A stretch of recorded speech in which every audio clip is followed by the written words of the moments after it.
आज तक्षशिला के परिसर में काफी चहल पहल थी, क्योंकि कुछ प्रतिभागियों की परीक्षा होनी थी। वैसे तो तक्षशिला में हर मास सामान्य रूप से प्रवेश परीक्षाएं होती रहती थी, लेकिन आज चहल पहल ज्यादा इसलिए थी क्योंकि आज की परीक्षा सामान्य नहीं रह गई थी। आज उस छात्र की भी परीक्षा होनी थी जिसको आचार्य चाणक्य चुनकर लाए थे। परीक्षा का नियम यह था कि पहले ज्ञान से जुड़ी परीक्षा होगी और फिर उसके बाद साहस और विवेक की। लेकिन इस बार एक तीसरी परीक्षा भी जोड़ी गई थी, जिसका अंदाजा परीक्षा समिति के सदस्यों के अलावा किसी को नहीं था। चयन समिति के 5 सदस्य आकर अपने आसनों पर बैठ गए, जिसमें आचार्य गजानन भी शामिल थे। पक्षपात ना हो इसलिए इस समिति में आचार्य चाणक्य नहीं थे, क्योंकि परीक्षा देने वालों में से चंद्रगुप्त उनका उम्मीदवार था। चंद्रगुप्त को मिलाकर प्रवेश के लिए परीक्षा देने वाले कुल 8 लड़के थे। शिक्षकगण और तक्षशिला के छात्रों और सेवकों ने अपने अपने स्थान ग्रहण कर लिए। सुकेतु बनी सुकन्या और सूरजमल भी आकर एक तरफ बैठ गए। आचार्य चाणक्य भी अन्य शिक्षकों के साथ वहीं मौजूद थे। आज उन्हें रह रहकर धनानंद के दरबार में हुए अपमान का दृश्य याद आ रहा था, क्योंकि आज चंद्रगुप्त के साथ बहुत कुछ दांव पे लगा हुआ था। परीक्षा संचालक ने आगे आकर परीक्षा के शुरू होने की घोषणा की, जिसमें सबसे पहले छात्रों की बुद्धिमत्ता को परखा जाना था। परीक्षा संचालक सभी छात्रों को मैदान के एक तरफ ले गए, जहां अनाज की बोरियों का ढेर रखा हुआ था। उन्होंने छात्रों को संबोधित करते हुए कहा, हर छात्र को अनाज की 10-10 बोरियां दी जाएंगी और आपको आधे प्रहर में ही अपनी 10 बोरियों में मौजूद अनाज को पास के गांव के लोगों में बराबर रूप से बांटना है। लेकिन हां, समय का आप सबको विशेष ध्यान रखना है। जो छात्र निर्धारित समय में अपने अनाज की पूरी मात्रा को गांव के लोगों में बराबर बांट देंगे, वो छात्र उत्तीर्ण माने जाएंगे। बिगुल बजते ही आपका समय शुरू हो जाएगा। कुछ ही समय बाद बिगुल बज उठा और साथ में प्रतिभागियों के लिए समय का कांटा भी चल पड़ा। सब छात्रों ने कुछ पल सोचा और अलग अलग दिशाओं में जो भी गांव पास में मिला उसमें पहुंच गए और अपने अपने प्रयास शुरू कर दिए। चंद्रगुप्त एक गांव में पहुंचा और ध्यान से उस गांव का निरीक्षण कर उस गांव के मुखिया के घर पहुंच गया। उसने मुखिया से मिलकर एक सवाल किया, जिसका उत्तर सुन उसके चेहरे पर मुस्कान आ गई। इधर तक्षशिला के मैदान में बैठे चाणक्य चिंतित हो रहे थे, क्योंकि अभी तक चंद्रगुप्त के अनाज के ढेर की एक बोरी भी कम नहीं हुई थी, जबकि बाकी के प्रतिभागी अपनी अपनी युक्ति से कुछ बोरियां गांव पहुंचाने में लगे थे। सुकेतु बनी सुकन्या और सूरजमल भी एक तरफ बैठे परेशान से दिख रहे थे, जबकि आचार्य गजानन मनी मन खुश थे, क्योंकि उनको लग रहा था कि चंद्रगुप्त पहले पड़ाव में ही बाहर हो जाएगा। वहीं वीरसेन भी अपने साथी राजकुमारों के साथ बैठा, जैसे चंद्रगुप्त के हारने का इंतजार ही कर रहा था। समय के गुजरने के साथ साथ चाणक्य के माथे पे चिंता की रेखाएं बढ़ती जा रही थी कि तभी चंद्रगुप्त मैदान की तरफ आते दिखा, जिसे देख चाणक्य के माथे की शिकन कुछ कम पड़ी। चंद्रगुप्त के पीछे गांव के मुखिया अपने साथ एक बैलगाड़ी लेकर आ रहे थे। चंद्रगुप्त ने तुरंत ही बैलगाड़ी पर अपनी सारी बोरियां रखवा दी और मुखिया बैलगाड़ी के साथ वहां से निकल गए। लेकिन अनाज का बराबर रूप से बांटने का कार्य अभी भी बाकी था। हर छात्र के क्रियाकलाप पे नजर रखने के लिए गुप्त रूप से कुछ सेवक लगाए गए थे, ताकि छात्र की नियति का सही रूप से मूल्यांकन हो सके। चंद्रगुप्त का अनाज का ढेर अब पूरा खाली हो चुका था और साथ में 3 और छात्रों का भी, लेकिन 4 छात्र अभी भी अनाज को बांटने में लगे थे। चंद्रगुप्त मुखिया के साथ गांव की तरफ नहीं गया, जिसे देख वहां मौजूद शिक्षकगण असमंजस में थे, क्योंकि अनाज का उचित रूप से बंटवारा होना भी परीक्षा की शर्त थी। कुछ ही देर में बिगुल बजा, जिससे यह स्पष्ट था कि परीक्षा का निर्धारित समय खत्म हो चुका है। चाणक्य चंद्रगुप्त के चेहरे पे चिंता की जरा सी भी झलक न देख हैरान थे। परीक्षा संचालक ने आगे आकर पहले पड़ाव को पार करने वाले प्रतिभागियों के नामों की घोषणा की, जिसमें 3 ही नाम थे। पहला कुमारिल, दूसरा रत्नाकर और तीसरा चंद्रगुप्त। चंद्रगुप्त का नाम सुन जहां चाणक्य की चिंता एक पल के लिए खत्म हो गई, वहीं आचार्य गजानन और उनके समीप बैठे आचार्य मेघनाथ की त्योरियां चढ़ गई। वीरसेन भी मन ही मन कुड़ के रह गया। विजेता छात्रों से अपने अपने कार्य को समझाने के लिए कहा गया। जिसमें कुमारिल ने बताया कि उसने कैसे एक बैलगाड़ी पे अपने सारे अनाज को रख घर घर जाकर अनाज बांटा। वहीं रत्नाकर ने बताया कि उसने कुछ लोगों की मदद से उस अनाज को गांव में एक जगह इकट्ठा कर सब गांव वालों को वहां से ले जाने के लिए बोला। जब बारी चंद्रगुप्त की आई तो सब उसके उपाय सुनने को उत्सुक थे।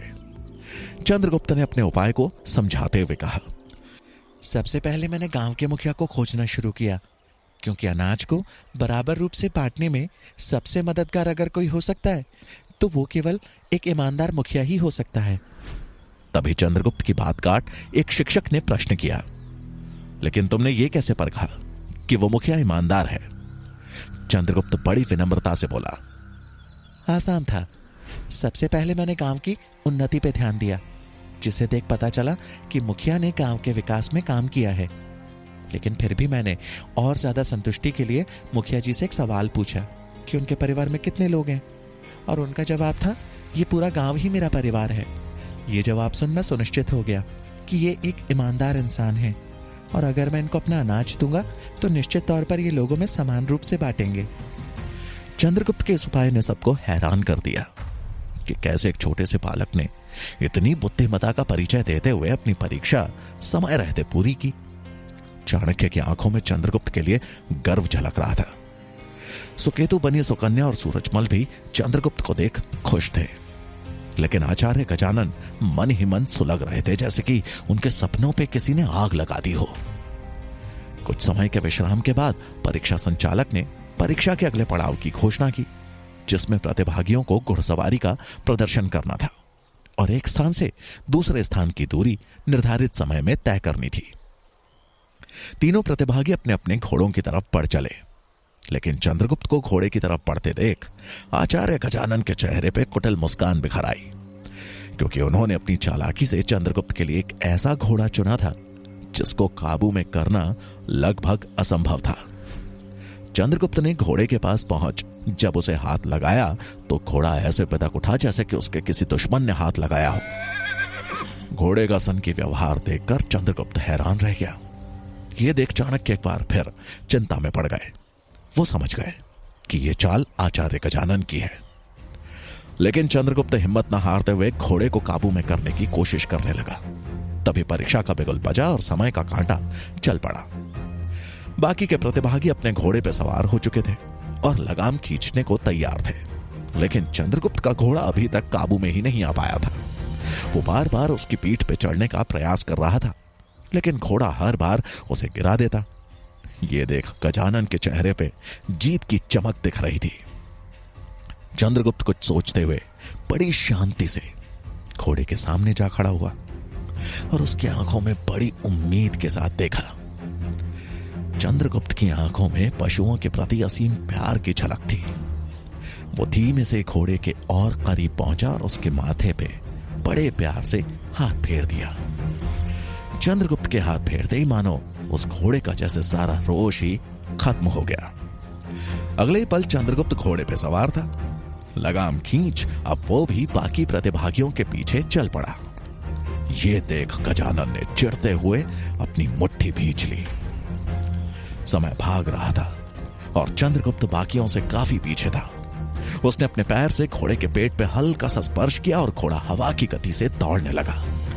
कुछ ही पलों में चंद्रगुप्त रत्नाकर के घोड़े के बराबर में आ पहुंचा। यह देख आचार्य गजानन परेशान हो उठे, क्योंकि उनका दाव उल्टा पड़ने लगा था। चाणक्य, सुकन्या और सूरजमल के चेहरे फिर से खिल गए। अपने घोड़े को भगाते हुए चंद्रगुप्त ने देखा कि रत्नाकर अपने घोड़े की गति को बढ़ाने के लिए बार बार उसके पेट पे पैर से चोट कर रहा था। इस बार जब रत्नाकर ने घोड़े के पेट पे जैसे ही वार किया तो घोड़ा अपना धैर्य खो बैठा और साथ में संतुलन भी। चंद्रगुप्त समझ गया कि अब रत्नाकर की जान पे संकट आ सकता है, क्योंकि घोड़ा उसे कभी भी गिरा सकता था। और अगले पल ऐसा हो गया। रत्नाकर ने गुस्से में आते हुए एक बार फिर से घोड़े को चोट की, जिससे घोड़ा बिदक उठा। रत्नाकर को एक जोर का झटका लगा और वो अपना संतुलन खो बैठा। ये देख वहां मौजूद सभी लोगों की जैसे सांस अटक गई। लेकिन तभी चंद्रगुप्त ने बिजली की फुर्ती से रत्नाकर के करीब आते हुए उसे गिरने से संभाल लिया। रत्नाकर तो बच गया, लेकिन उसका घोड़ा वहां से भाग खड़ा हुआ।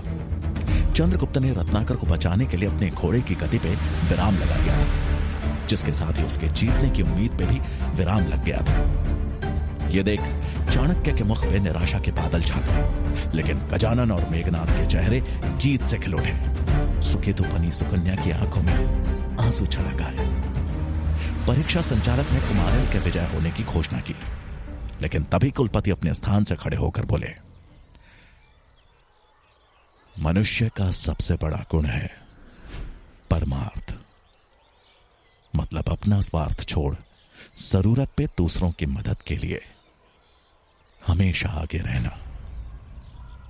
तक्षशिला में शिक्षा का आधार भी यही है, और इस गुण को चंद्रगुप्त ने रत्नाकर की जान बचाकर बखूबी प्रदर्शित किया है। तो इस परीक्षा में केवल कुमारिल ही नहीं, चंद्रगुप्त भी विजयी है। कुलपति का यह फैसला सुन जहां चाणक्य के मुख से चिंता के बादल छट गए, वहीं गजानन का मुख क्रोध से लाल हो गया। उनका हर दाव आज उल्टा ही पड़ता जा रहा था। अब परीक्षा का आखिरी पड़ाव बचा था, जिसे खुद गजानन ने चंद्रगुप्त को बाहर करने के लिए रखा था।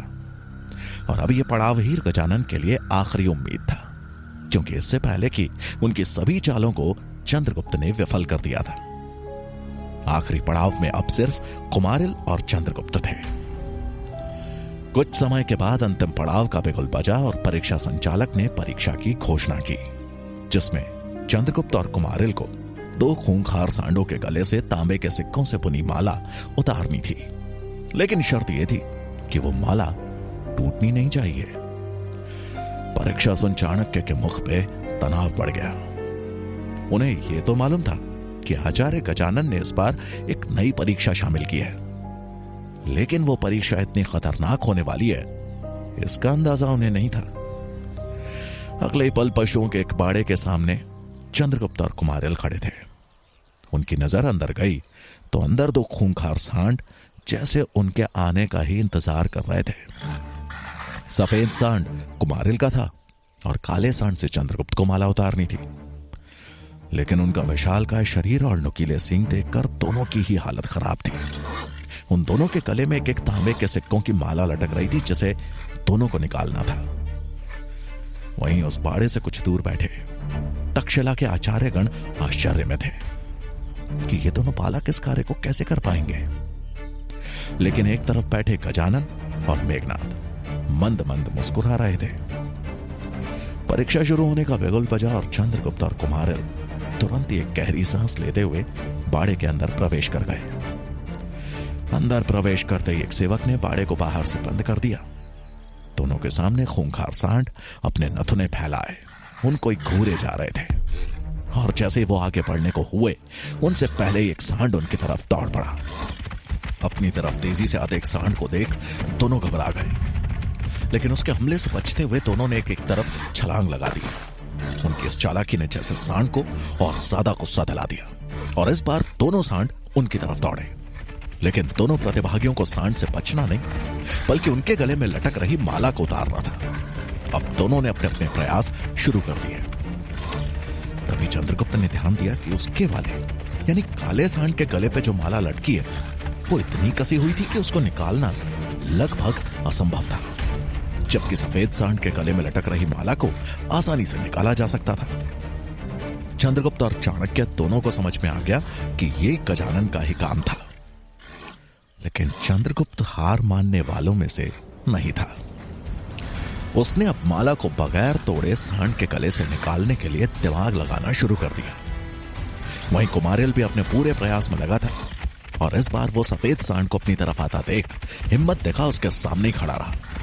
जैसे वो सांड कुमारिल के सामने आया, कुमारिल छलांग लगाकर उसकी पीठ पे जा बैठा और उसके कुबड़ को पकड़ किसी तरह माला निकालने की कोशिश करने लगा। लेकिन तभी उस सांड ने कुमारिल को अपने सींगों से फंसा बाड़े के बाहर फेंक दिया।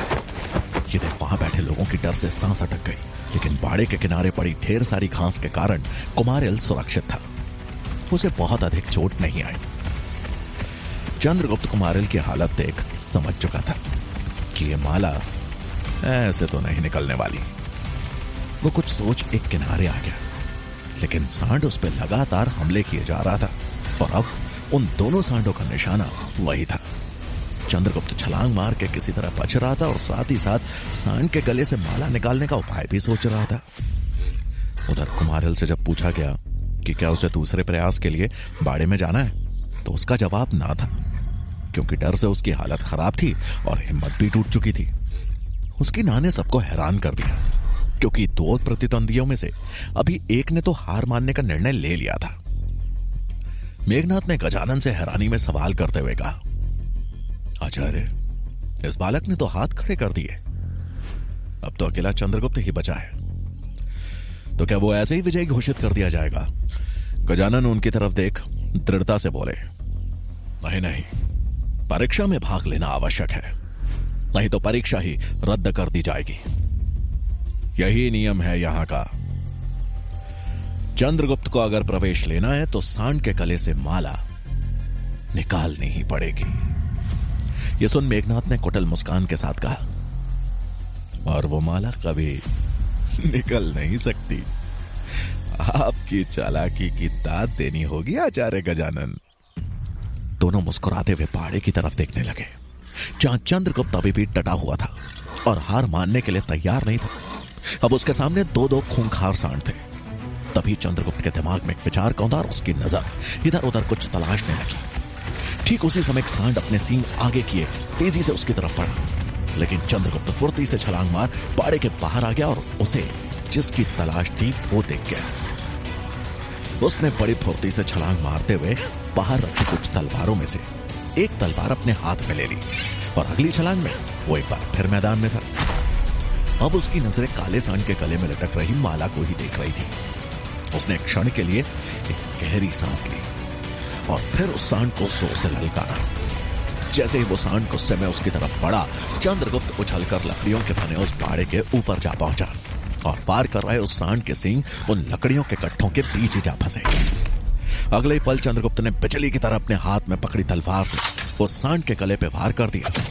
वार इतना घातक और दमदार था कि उस सांड का गला कट के नीचे जमीन पे गिर गया और वो माला चंद्रगुप्त के हाथ में आ गई।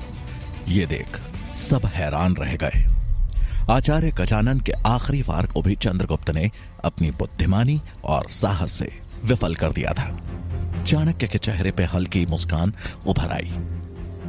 आखिर में उनकी इतनी लंबे समय की मेहनत आज सफल हो चुकी थी।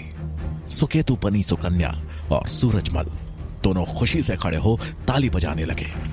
चंद्रगुप्त ने आज वो कर दिखाया था जो शायद ही इस उम्र का कोई बालक कर पाए। तुरंत ही चंद्रगुप्त के विजयी होने की घोषणा कर दी गई और तक्षशिला में उसका प्रवेश निर्धारित हो गया। जहां एक तरफ चंद्रगुप्त का तक्षशिला में प्रवेश सुनिश्चित होना चाणक्य के लिए एक बड़ी जीत थी, वहीं मगध की राजधानी पाटलिपुत्र में कुछ ऐसा घटित होने वाला था जो चाणक्य के हित में नहीं था। मगध के राज दरबार में आज एक घोर मंत्रणा चल रही थी। राज्य की सुरक्षा व्यवस्था को लेकर रक्षा मंत्री शक्टार अपनी कुछ नई योजनाएं राजा धनानंद के सामने रख रहे थे। दरबार में बाकी मंत्रियों के साथ महामंत्री शंभुनाथ भी मौजूद थे, लेकिन महामंत्री अमात्य का कोई अता पता नहीं था। उनका इस महत्वपूर्ण समय पे गायब होना शंभुनाथ को चिंतित कर रहा था। उनके मन में कई नकारात्मक विचार उमड़ रहे थे, क्योंकि पहले कभी ऐसा नहीं हुआ था कि इतने महत्वपूर्ण मुद्दे पे विचार विमर्श के दौरान अमात्य दरबार से गायब हों। मंत्री शक्टार राजा को संबोधित करते हुए बोले, महाराज, मगध पर बाहरी खतरे को देख मेरा एक प्रस्ताव है। अगर आपका आदेश हो तो मगध की सीमा पे हम कुछ गुप्त सैनिक रख सकते हैं, जो सीमा में प्रवेश करने वाले लोगों पे एक आम नागरिक बनकर अपनी पैनी नजर रख सके। इससे हमारी सुरक्षा व्यवस्था और दृढ़ हो सकती है, क्योंकि महाराज, मगध जैसे जैसे अपनी सीमा का विस्तार कर रहा है, उसकी तरफ बाहरी खतरे का संकट भी बढ़ता जा रहा है। बाहरी संकट के लिए सीमा विस्तार को दोषी ठहराना उचित नहीं है मंत्री शक्टार। उसे तो आंतरिक आमंत्रण मिला हुआ है। अमात्य की आवाज पूरे दरबार में गूंजी, जिसे सुन वहां मौजूद सभी मंत्रीगण अचंभित हो गए। मंत्री शंभुनाथ भी यह सुन चौंक से गए। मंत्री शक्टार पीछे मुड़े तो सामने अमात्य खड़े थे। उन्होंने अभी अभी दरबार में प्रवेश किया था। उनके हाथ में एक पत्र था। अमात्य के चेहरे पे जीत की चमक थी, जैसे किसी बड़े युद्ध में विजय प्राप्त कर लौटे हों। शक्तार ने हैरानी में पूछा, मैं कुछ समझा नहीं महामंत्री जी, आप कहना क्या चाहते हैं? अमात्य ने आगे आकर राजा धनानंद का अभिवादन किया और फिर शक्तार की तरफ देखते हुए बोले, मैं कहने वाला कौन होता हूं? जो भी कहेगा ये निमंत्रण पत्र कहेगा।